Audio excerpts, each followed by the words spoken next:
So today children will be starting our grammar topic exclamatory to assertive। तो आप जानते हैं कि exclamatory sentence किसे कहा जाता है, जिसमें कुछ सडन फीलिंग दर्शाई जाए। तो exclamatory sentences जो हैं उसको हम किस प्रकार से assertive में चेंज कर सकते हैं, ये हम यहाँ पर इस वीडियो के अंदर, इस क्लास के अंदर सीखेंगे।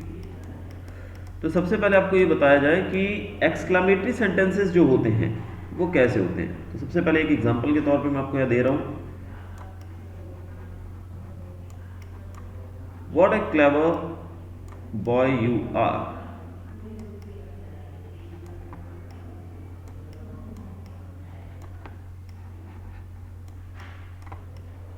तो ये जो सेंटेंस है इसके अंत में एक एक्सक्लेमेशन लगा हुआ है, this is called exclamatory mark, या इसको एक्सक्लेमेशन मार्क भी कहते हैं हम, दिस वन।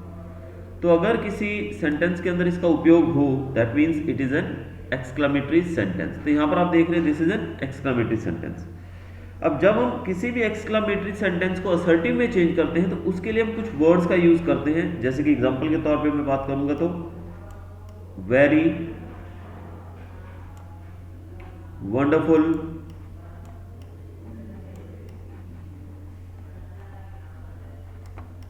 और even we can say greatly,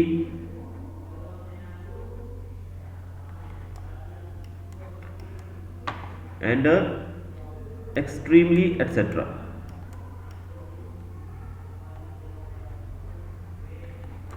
तो ये जो शब्द हैं ये सब हमको बताते हैं कि अगर हम एक्सक्लेमेटरी को असर्टिव में बदलना चाहें तो इन शब्दों का उपयोग कर सकते हैं।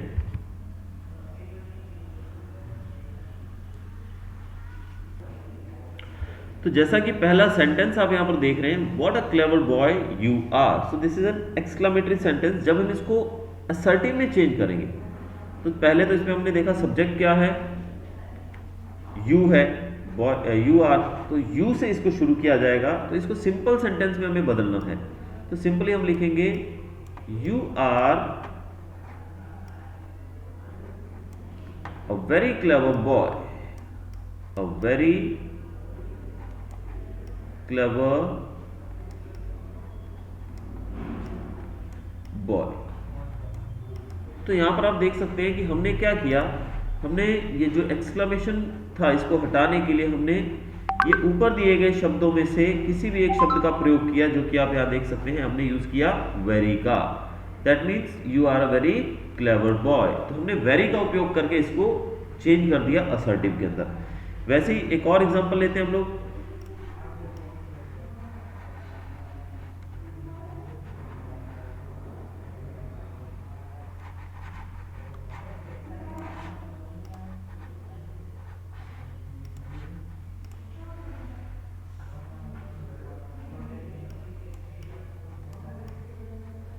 How clever you are।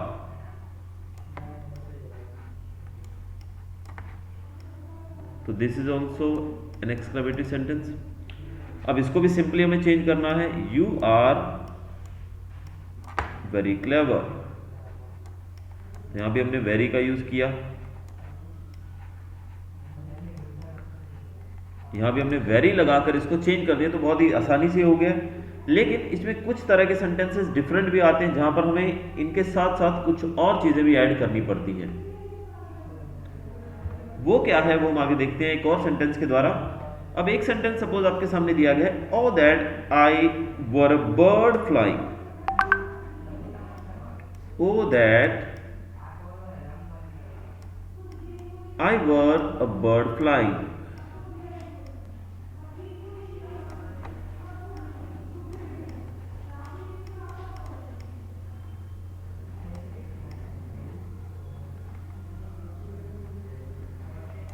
तो ये जो सेंटेंस है ये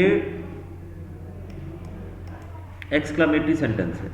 अब जब इसको बदलेंगे तो जब किसी सेंटेंस के अंदर ओ दैट लिखा हो, ओ दैट आता है, तो हम वहां पर लगाएंगे I wish. Yes ma'am, what. अगर कोई सेंटेंस जो है उसके अंदर ओ दैट आता है, यानी कि ओ दैट से स्टार्ट होने वाला सेंटेंस जो है उसको जब हम असर्टिव में चेंज करेंगे तो हम यूज करेंगे आई विश का। तो इसको जब हम आंसर लिखेंगे इसका तो आई विश आएगा। I wish that I were a bird flying. I wish that I were a bird flying.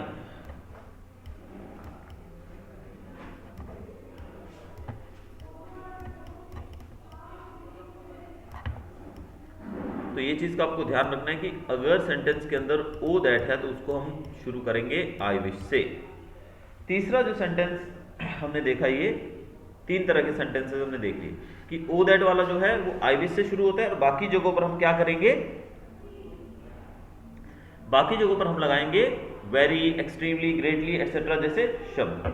अब हमने देखा कि एक्सक्लामेटरी को कैसे असर्टिव में बदलना है। ये दो तीन तरीके हमने देख लिए कि अगर कोई सेंटेंस जो है ओ दैट से शुरू हो रहा है तो उसे हम आई विश से शुरू करेंगे।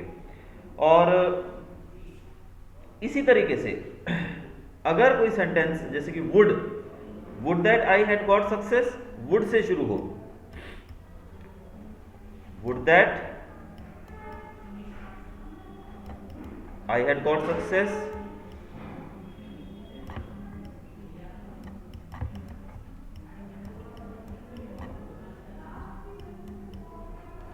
तो यहां पर भी same to same I wish का उपयोग होगा। इसमें भी हम क्या लगाएंगे, आई विश, सिमिलर एकदम। I wish that I had got success. बाकी पूरा same, that I had got success. तो इस तरीके से अगर सेंटेंसेस जो हैं वो इस प्रकार के हो तो वहां पर आप इस प्रकार से उसको बदल सकते हैं। अब यही सेंटेंस कुछ और भी आपने एक्सक्लेमेटरी सेंटेंसेस देखे होंगे जो काफी बच्चे कंफ्यूज भी होंगे कि भी कैसे करना है इसको, तो वो भी हम थोड़े एग्जांपल्स और दे रहा हूं मैं इसी के। जैसे कि अगर देखिए अलास, ये वर्ड लिखा होता है बहुत बार, और दूसरा वर्ड रहता है हुर्रे, जैसे कि हम कोई भी चीज को प्रकट करते हैं खुशी के द्वारा, तो ये वर्ड लिखा होता है हुर्रे। या फिर तीसरा जो इसमें रहता है जैसे ब्रावो। तो ये तीनों ही शब्द एक्सक्लामेटरी सेंटेंसेस के अंदर होते हैं। तो ऐसे में आप क्या करोगे, अगर वहां पर दिया गया है अलास, तो ये शब्द यूज किया जाता है शोक प्रकट करने के लिए, यानी कि दुख प्रकट करने के लिए। तो अगर अलास दिया गया है तो हम इसको लिखेंगे इट इज सैड। क्या लिखेंगे, इट इज सैड। अलास को हटाकर हम लगाएंगे इट इज सैड। अगर हुर्रे दिया गया है तो हुर्रे जो होता है उसकी जगह पर हम लिखते हैं it is a matter of Joy. It is a matter of Joy.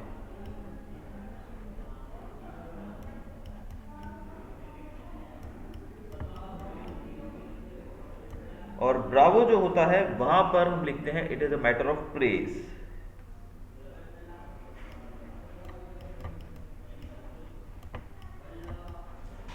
It is a matter of praise. तो इन तीनों के अंदर आपको स्पेशली ध्यान रखना है। बाकी जो मैंने पीछे जो बताया वो तो ठीक है, सिंपल है एकदम कि ओ दैट वाले के साथ हमें यूज करना है आई विश। लेकिन ये तीन सेंटेंसेस जो हैं इन तीनों को आपको इस प्रकार से ध्यान से नोट कर लेना है कैसे इसको लिखना। अब इसका एक एग्जांपल एक एक मैं थोड़ा दे दूं आपको तो आपको और क्लियर हो जाएगा। अब पहले का एग्जांपल आप देखिए, alas we have lost the battle.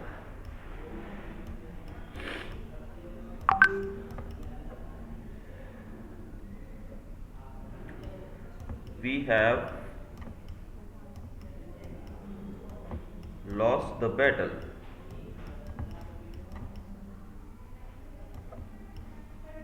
तो ये है इसका एग्जाम्पल। अब इसको जब हमें चेंज करना है तो जैसे मैंने बताया कि इट इज सैड से शुरू करना है, तो हम शुरू करेंगे it is sad that we have lost the battle. It is sad that we have lost the battle।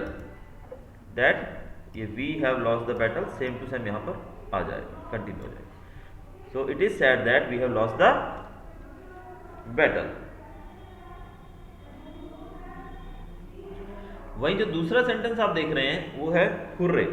तो इससे रिलेटेड कोई एग्जांपल अगर आपको दिया जाए तो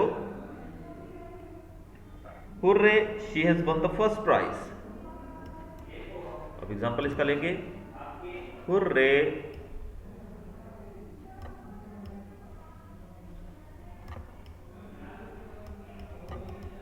she has won the first prize.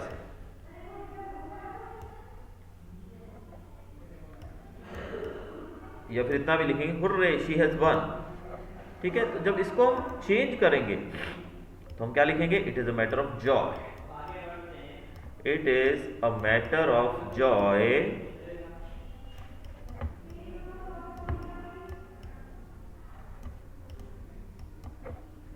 That she has one.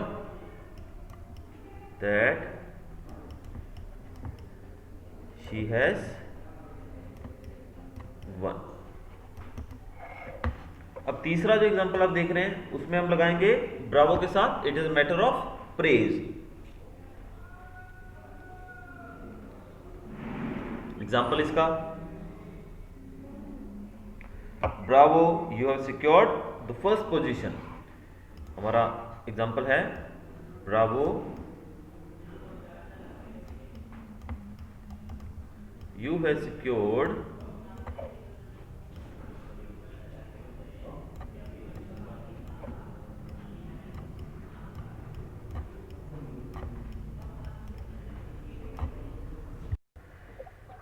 Bravo, you have secured the first position.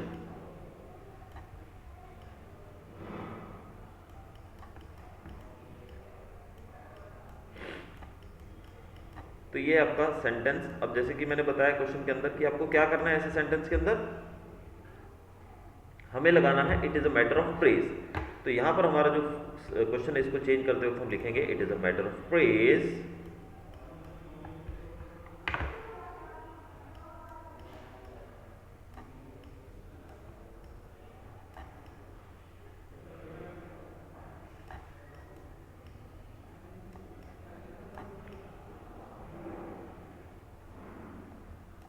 आगे that you have secured, ये दैट आएगा और दैट के बाद ये पूरा पूरा सेंटेंस एज इट इज यहां पर आ जाएगा। तो इस तरीके से आप इसको कर सकते हैं, you can easily do it.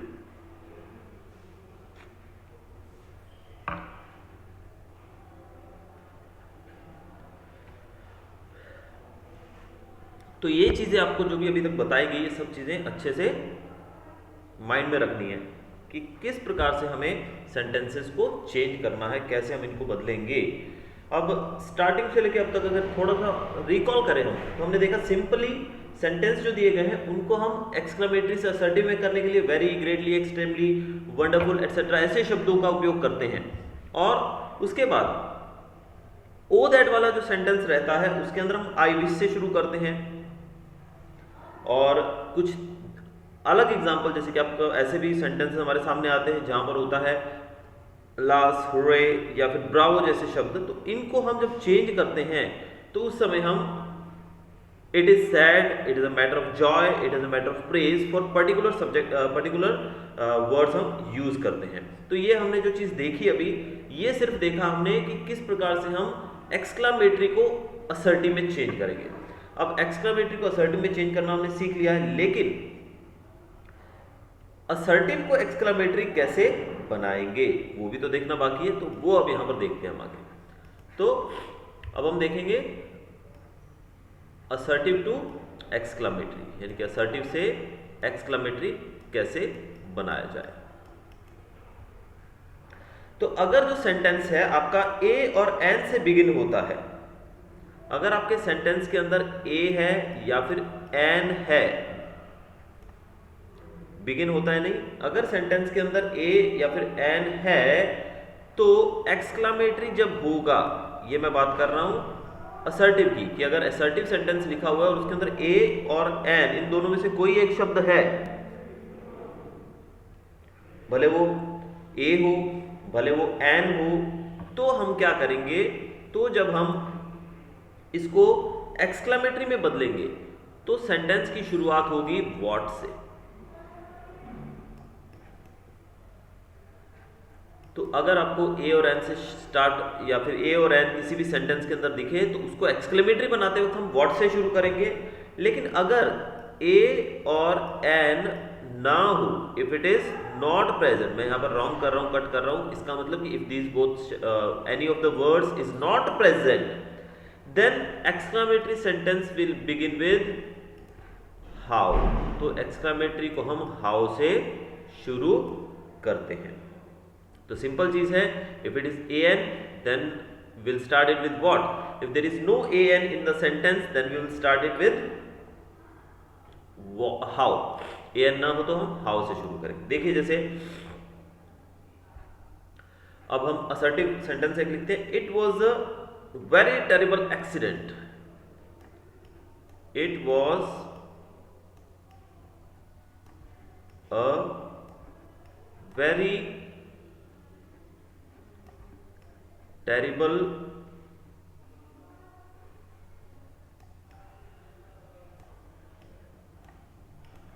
Accident.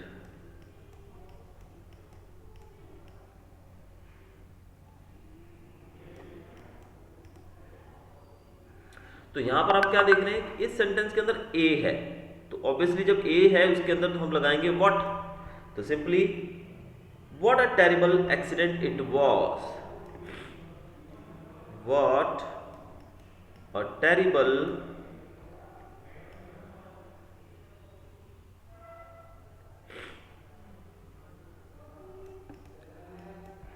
Accident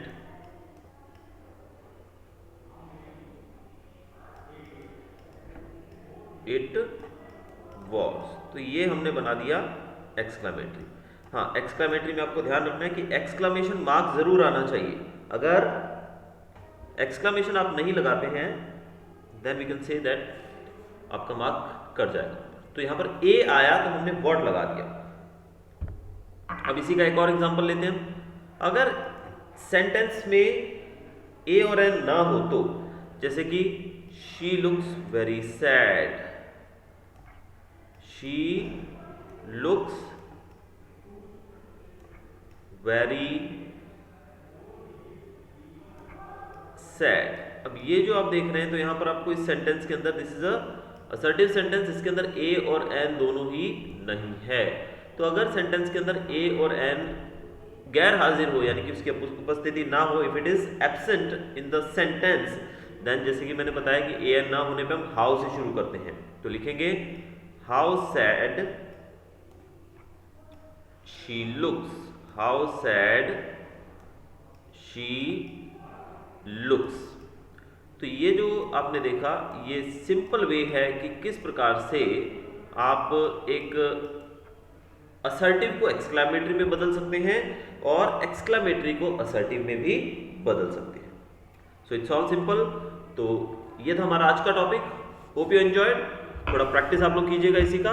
कल हम एक और क्लास के अंदर इसी की प्रैक्टिस करेंगे, जिसमें आपको कुछ क्वेश्चंस दिए जाएंगे, जिसमें आप खुद अपने हिसाब से इसको सॉल्व करेंगे। Then will be discussing the answers of the solutions of those questions also.